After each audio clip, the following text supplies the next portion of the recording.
Warga yang berada di seputaran Sungai Pembelisan Banjarsuwung, Batan Kendal, Denpasar Selatan, Minggu 5 Januari 2025 sore dikagetkan dengan penemuan jasad bayi. Jasad bayi laki-laki tersebut mengapung dengan posisi telungkup di sela-sela sampah.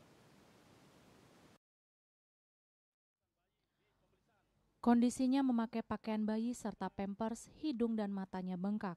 Kasih Humas Polresta Denpasar AKP Ketut Sukadi menjelaskan, mayat bayi tersebut ditemukan pukul 17.00 WITA.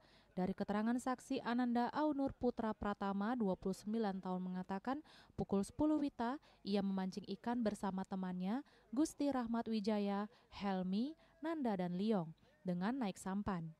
Mereka selesai memancing pukul 15.30 WITA dan saat hendak menyandarkan sampan, Rahmat melihat ada jasad bayi.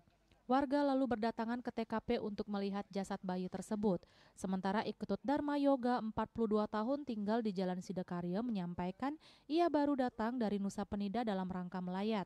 Saat istirahat di gubuk utara TKP, tiba-tiba datang nelayan memberitahu jika ada bayi tersangkut sampah di sungai. Dharma langsung ke TKP dan setibanya di sana memang benar melihat ada jasad bayi.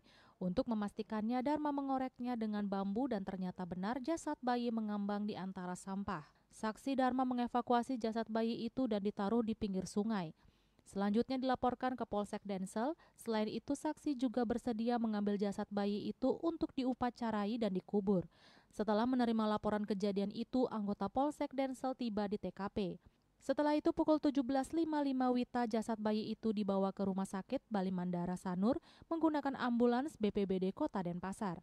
Hasil penyelidikan sementara, kondisi jasad bayi belum mengeluarkan bau busuk.